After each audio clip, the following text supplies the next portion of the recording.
Do we need to reform or transform the curriculum? We'd like to invite the panelists. The moderator of this panel is going to be Aditi, Miss Aditi Misra.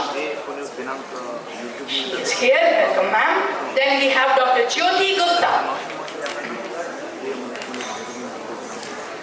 Then we have Mr. Abhishek Bagchi, Miss Prabha Dixit, and Miss Nisha Bhakar. Please. Yes, Miss Anju Chazot. We request all the panelists to please step on the stage so that we can begin with the proceedings once again. A very good morning to all present here. I think some people are still in the expo area. I hope they join us. So we've heard some great speakers since the morning, and we have some yawning here going on. I think they haven't had coffee. I think we conclude that the need of the hour is transformation. Does the house agree? Can I have a show of hands? We need a transformation. Enough reformation. It's worked well, but now the time has come to change, to disrupt and create something beautiful after the disruption. Disruption is very important because only then are we going to create something new. And ironically, 2 floors above, we have something happening called Tod, Phod and Jod. So कुछ तोड़ेंगे, कुछ फोड़ेंगे और फिर जोड़ के कुछ बहुत सुंदर बनाएंगे. And as educators, नहीं वो अंदर mind में होता है सर सब कुछ. I have with me a very eminent panel, great educators. I also have a slightly wounded soldier in Anju. So please, audience, don't feel bad if after her part she moves out because she's not been well at all. And she's looking quite ill. I've never seen her looking quite so pale. I think I'm tad jealous, Colonel Shekhar. Okay, enough of the humor. I think when we talk about transformation, it's a nice word. It's a wonderful word. But it's a very complicated word also. And when we talk about transforming education, let us accept that school spaces, learning spaces, are perhaps the most positive, the most beautiful, but also the most complex ecosystems. Do you agree with that? So out of that complexity, I'm going to try and layer it out, because I think I need these people to speak more. And I have, like a typical teacher, gone alphabetically. So I'm going to start with Abhishek. And Abhishek will talk to us about, tell us his views over 3 minutes about how does he see the transformation in terms of curriculum. Just stick to that.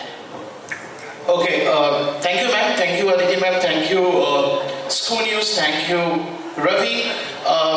For your information, the whole thing is very impromptu. We never had any kind of discussion before. We're just sitting on the stage and doing this session. So, which is like brilliant, Aditi ma'am. Hats off to you. And coming to the topic, right? Yes, transformation of curriculum.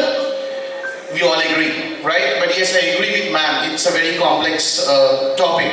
So I don't actually belong in the reform of curriculum. I would rather go for transformation. Why?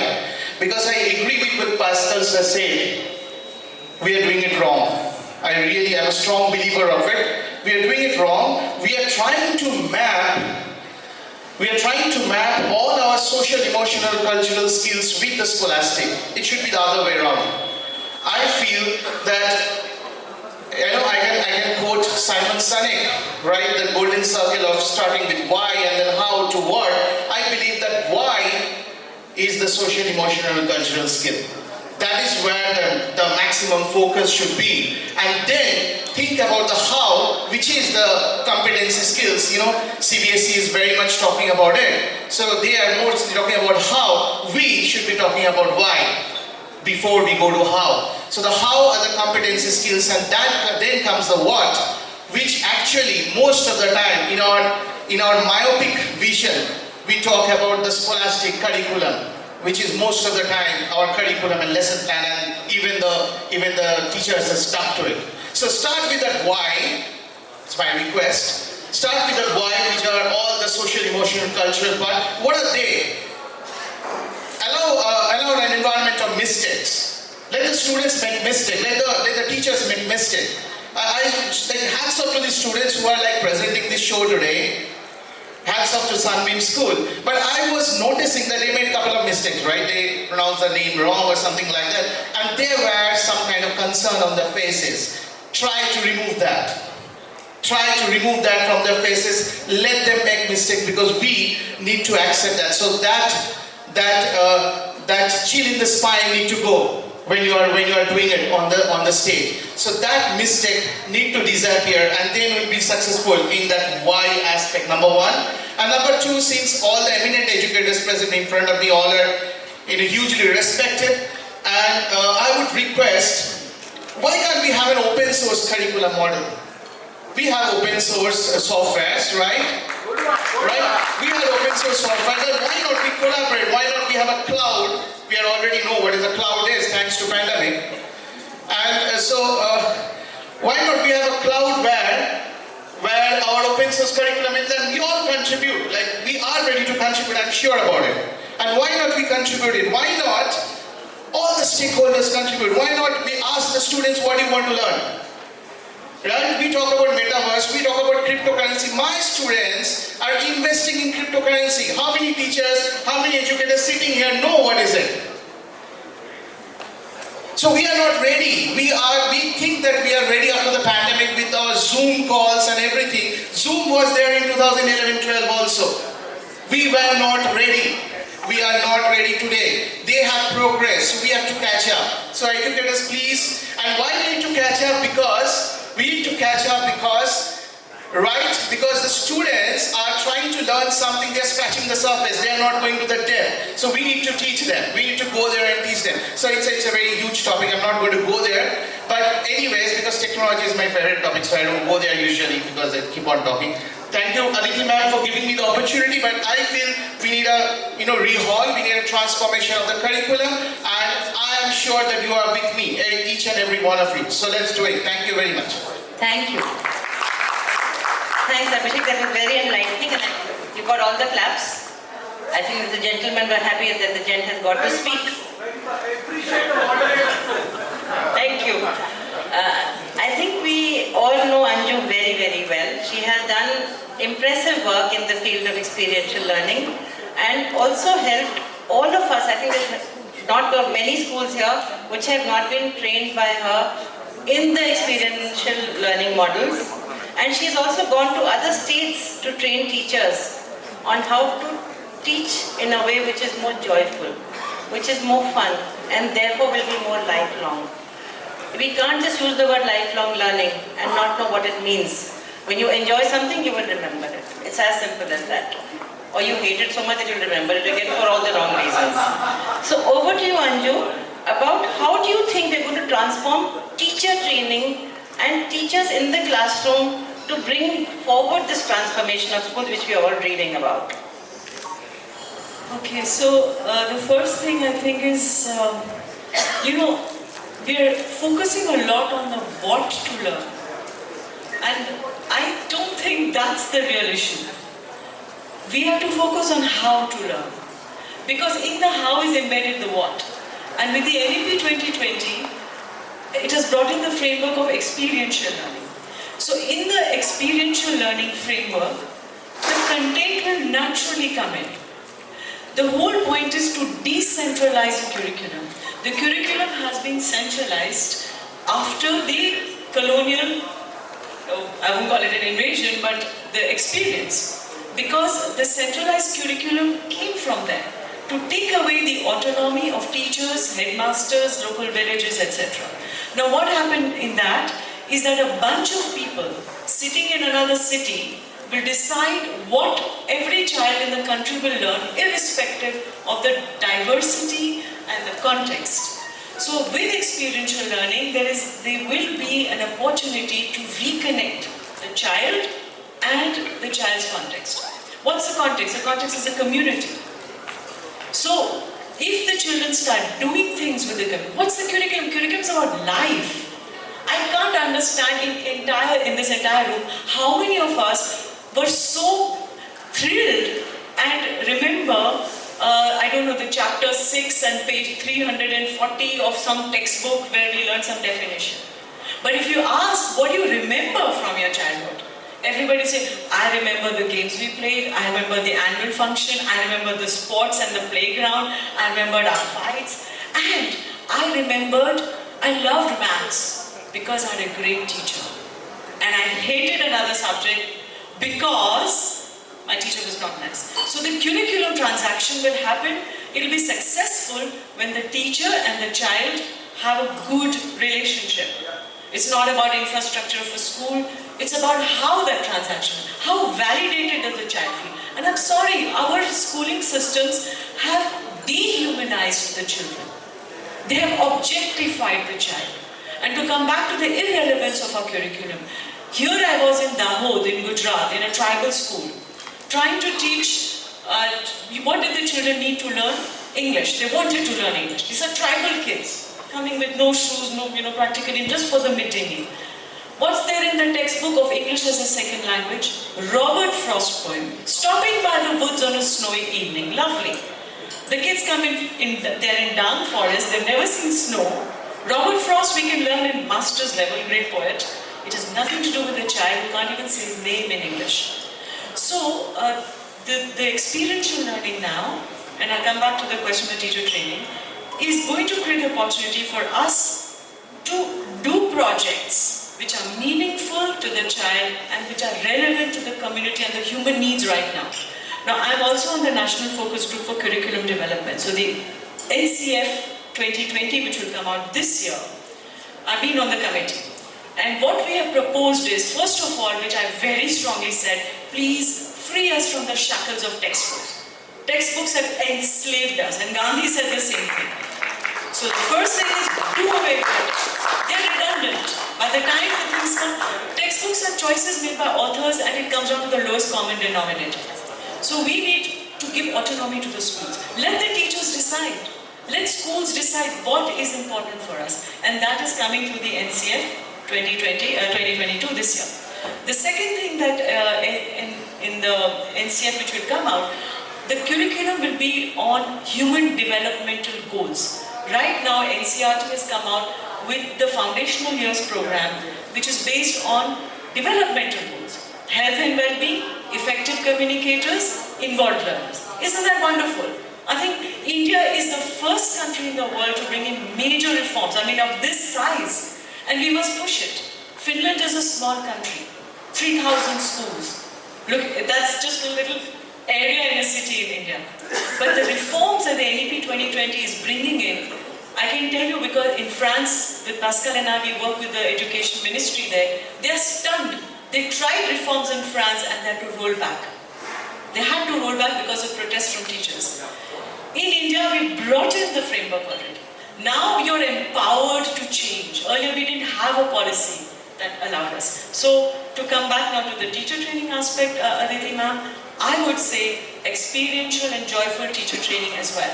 And that has to happen in face-to-face trainings combined with technology, because technology solely, through Zoom, we can only do so much. Coming together in communities, doing things, undergoing the processes, and when the teacher knows she or he has been transformed and is more joyful, she will bring that joy into the classroom. Otherwise, these are joyless classrooms. They are arid, and we have created a community of children who don't know what to do with their lives. They don't know what they're good at, and they don't know what. So I think the curriculum is about life. It should help us know who I am, why am I here on this planet Earth in this incarnation, and how am I going to contribute? Because that's where the resilience comes in. When people say depression, alienation, all these issues, where does resilience come in? Resilience comes in your life purpose. It gives you the energy to get up and go and do the things that you love doing. But if children don't know what they're good at and what they love doing, then it's a failure of the entire system. So curriculum is about life, about the transaction between the human beings and our communities. It's about heart. It's really about the heart, not about the head, not only about the hands. All three combined, but we forgot the emotions. So I think that's where we should lay the focus on the how to learn.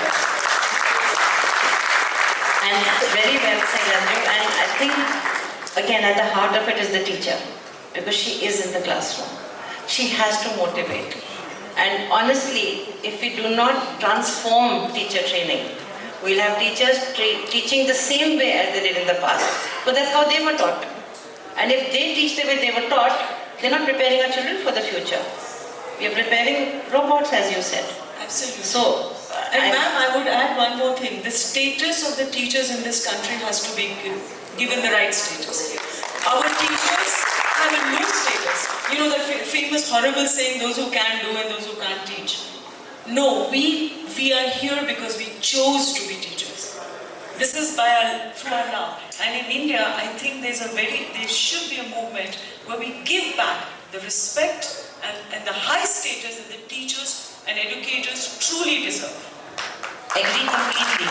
And going back to what Akshar said in the morning, that we need a school for parents also, to make them understand what a teacher is. Thank you so much, Anju.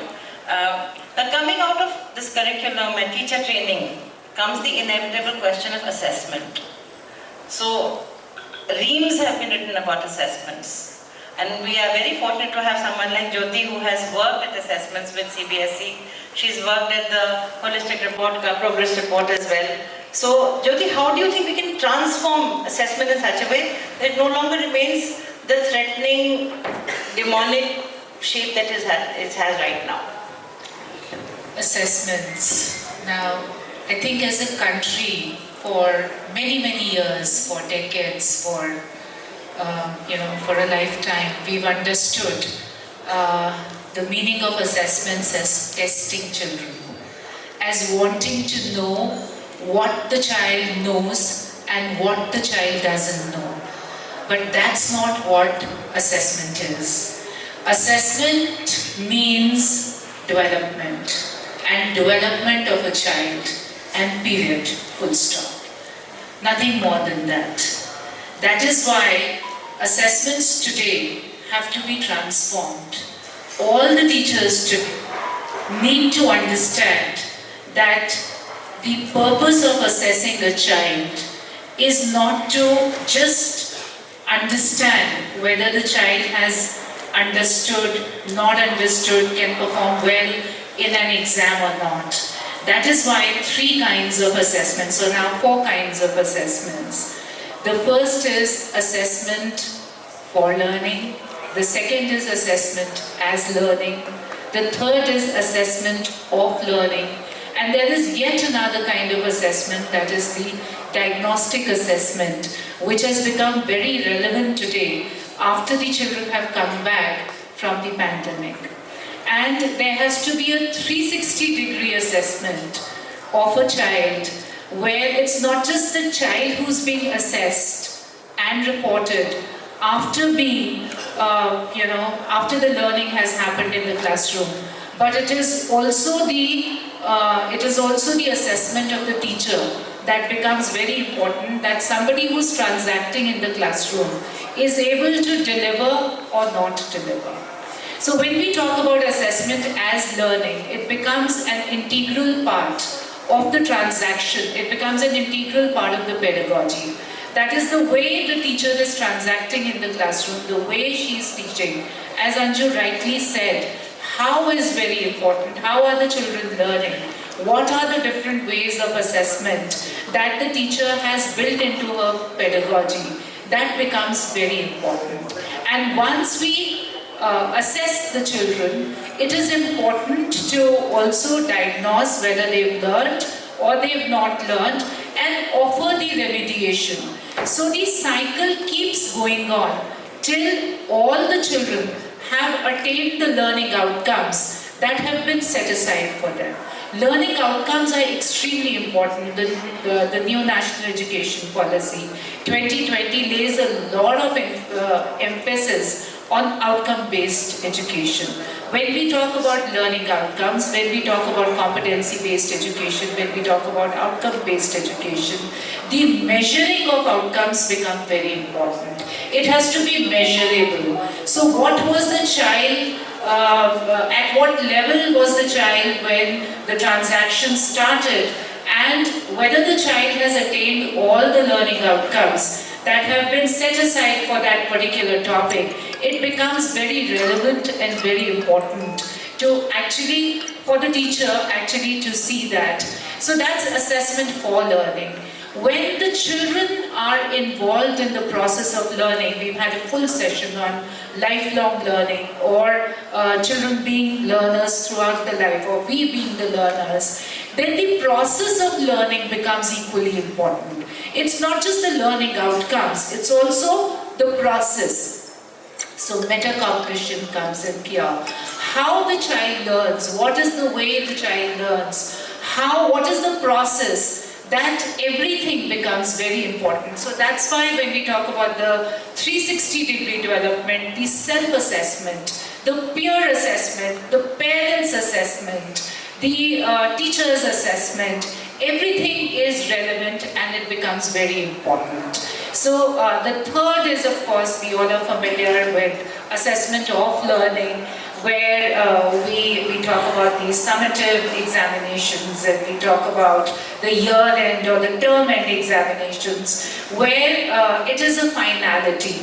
That all right, we've done the process of assessment as learning and for learning throughout the year, and this is what the child has learned, which is for the purpose of reporting, which is for the purpose of putting on the report card. And of course the diagnostic assessments, where we are trying to figure out as to what are the learning gaps, and it's become very relevant today because the children have come back after 2 years. How much is the gap, and how do you bridge that gap? What kind of strategies do you put together as a school, as teachers, so as to bridge those gaps? So it becomes very relevant, where these assessments become a part of the pedagogy, and first they are transacted, the skills are transacted. It's not just the knowledge, it is also the skills and the competencies which have to be built into the children.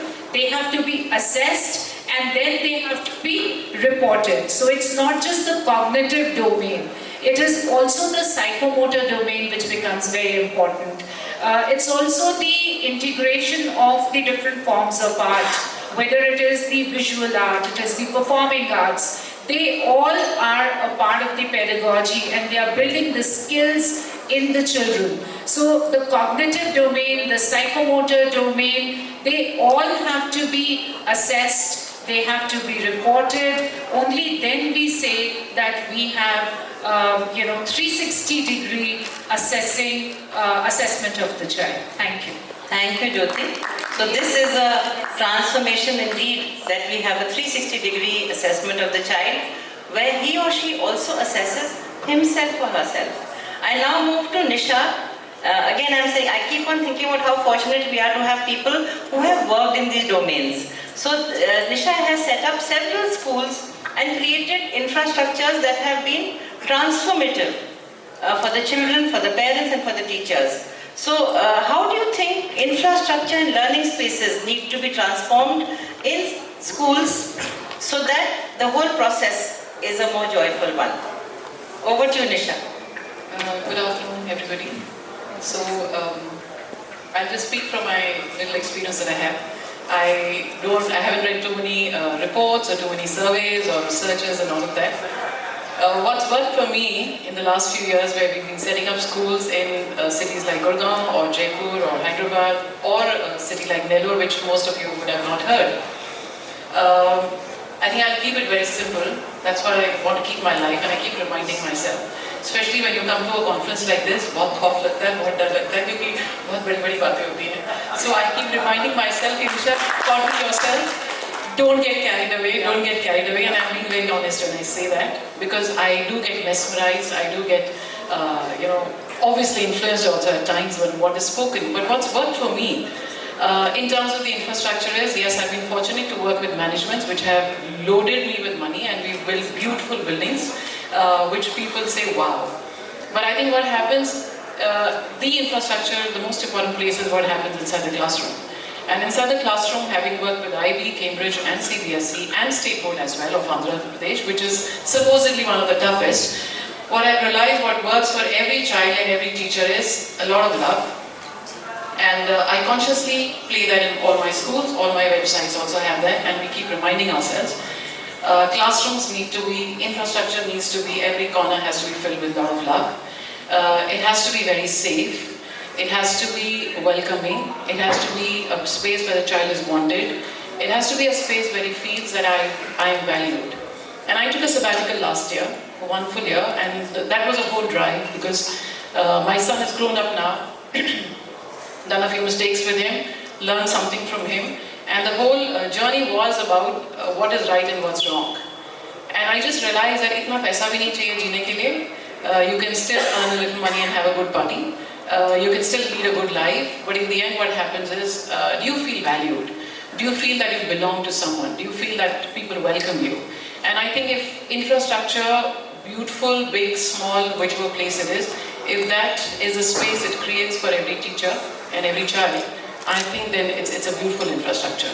So I don't know if I've answered the question. Absolutely. What I believe in. The very fact that you can translate an ambiguous thought as love and safety into the classroom by the way you choose your furniture, by the way you place your furniture, and the way the children probably participate in choosing that, I think it's brilliant. And that is a transformation needed in many schools, which sometimes get stuck with, oh, this is the furniture we have and we have to live with this for the rest of our life. It may be dangerous, it may have sharp edges, but ab to hai, ab isse kaam chalao. So I think time to rethink, time to go back to our roots and think about the safest ways that we can keep our children happy in the class. Last speaker for the day, Prabha, thank you for joining us. So I come to you about transforming pedagogy, which is again, like I said, the key. There were layers in our conversation about transformation. So how do you transform pedagogy? Of course, I've just spoken about teacher training, but how does it get transacted inside the classroom? What are your views on that? Good morning and thank you for that question. There's a danger to being a last speaker in the panel because you're likely to sound extremely repetitive, and then I have Mr. Sandeep who's probably going to wave this in the next few minutes, but I'm used to it because I'm the youngest in the family, so I'm used to always having the last word. So I think, not at the risk of getting caught with semantics of reform and transform, but I think for a minute it's important for us to also think back on why these words are important, because I think Ms. Anju pointed it out very beautifully to say that we are fortunate actually in India that there is conversation around reforms in education, and that is important to set the ball rolling. But if we bring it into the context of our individual schools as well, I feel instead of us looking at it as a major metamorphosis or a transformation happening over a period of time, if we began to look at it as little reforms that we can bring in assessment, in curriculum, in teacher training, in the way we use our learning spaces, then over a period of time, definitely what will come out will be a transformation. So I think it's just important for us to keep that in mind, not wanting to sit back and just deep dive into the semantics. In terms of the pedagogy and the teaching learning practices itself, a couple of things that come to my mind, and I think what I will share is probably some things that have worked for us, and hopefully using that and translating it in everybody's context will help bring about those little reforms in individual schools as well. So when we think about little things that we want to change in our classroom teaching learning practices, when it comes in the space of let's say assessments, or let's say looking at how can we build students who become more assessment capable. I think goal setting, making that an exercise in classrooms across the school is a great way to begin, because if as teachers, if we are able to get our teachers to understand the emphasis on learning outcomes and success criteria, and if that can be put out to students and they can begin to set goals for themselves, I think it's a wonderful starting point. And this can happen with even really young children, and let's say we are third graders, fourth graders doing multiplication. If they're very clear about what their success criteria is, I can use 4 different ways of doing multiplication. I understand that multiplication is nothing but repeated addition. And these are simple success criteria that we can put out, and we can get children to self-assess, peer assess, and then set goals for themselves on where they are and where they want to get better. It's a wonderful way in which we are getting them to think about where they are in the learning journey. Another thing that comes to my mind is feedback. We often as teachers tend to think of once students finish their work, I have to do corrections, right? But to take away the terminology corrections, what we are doing is not correction, we need to give them feedback so that they understand and they recognize where I am again, what do I need to do to get better. And use the feedback to be able to also plan my lessons forward and build that beautiful cycle of feed forward. The other probably last quick thing that comes to me, and this is probably a takeoff from what Ms. Anju mentioned about teacher training. We want to bring these little reforms. We tend to think of things very much in boxed linear fashion.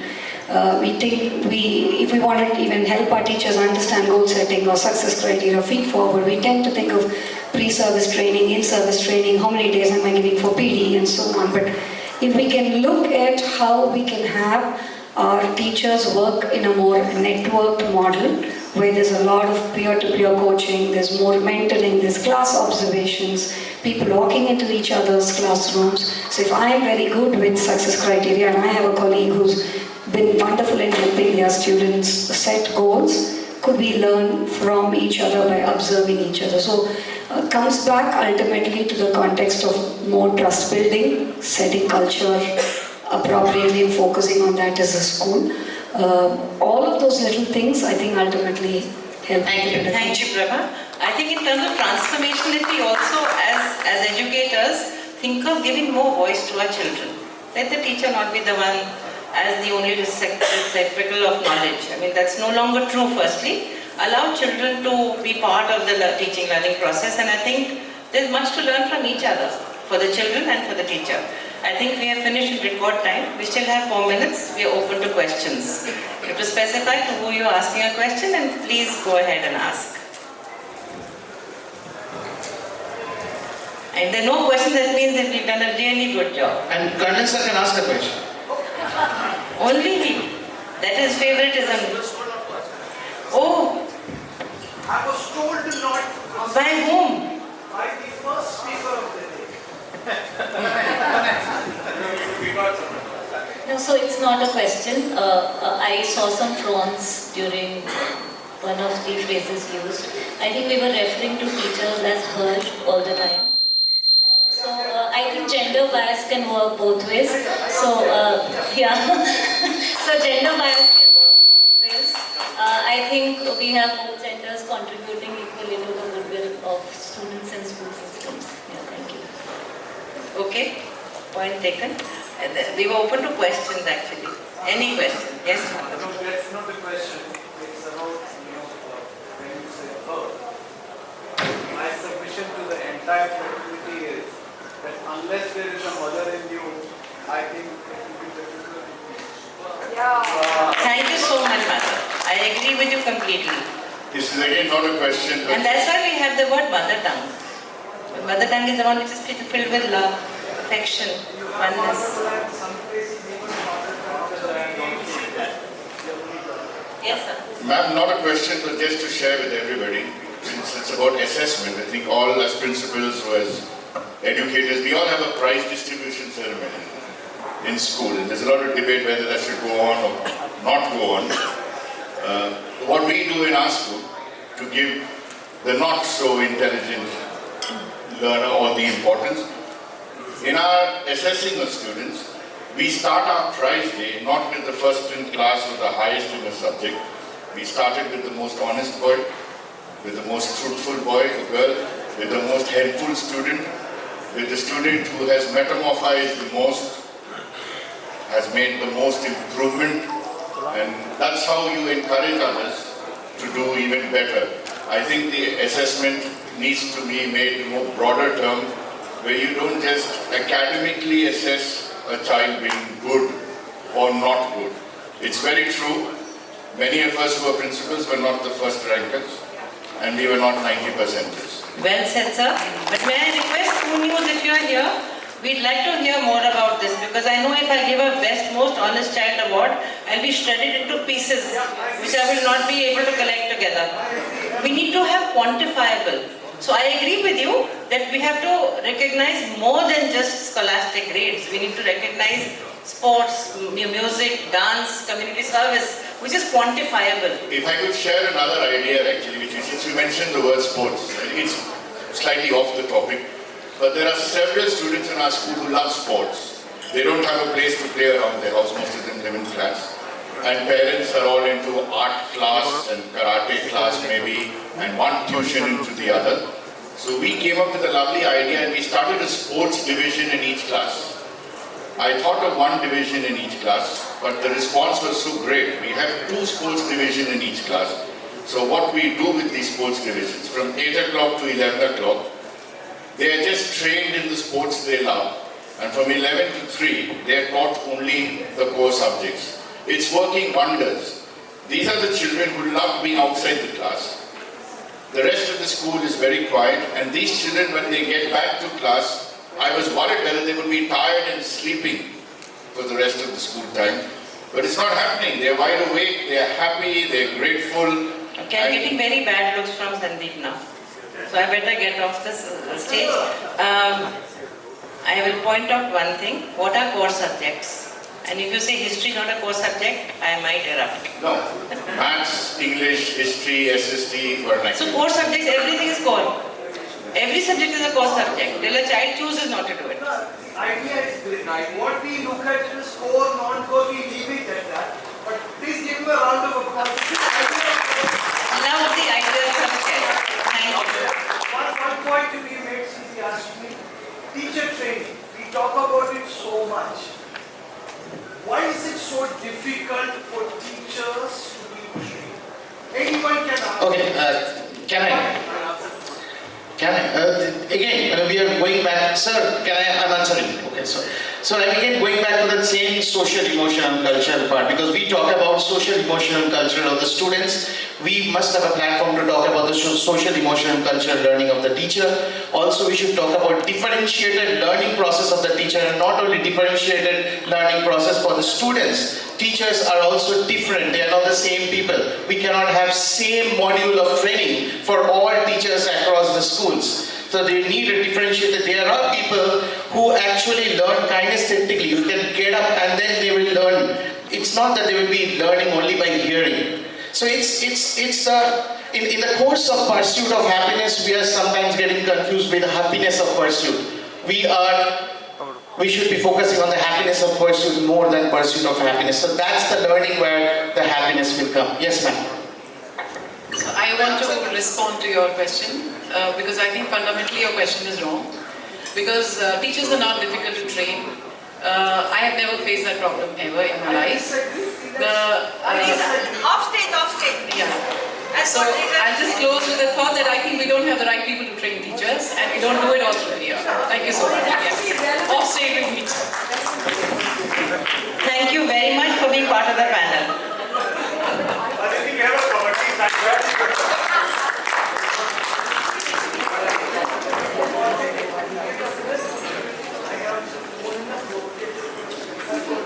Thank you, panel.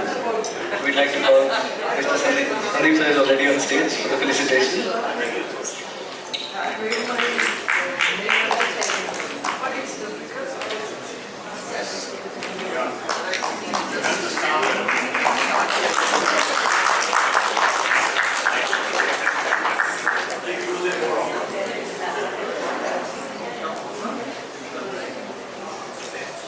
So I repeat, hashtag happy.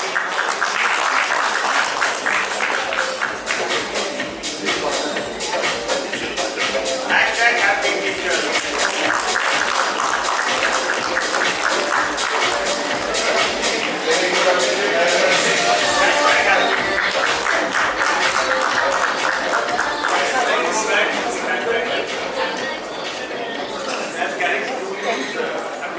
Thank you so much, ma'ams and sirs. Very well said, ma'am.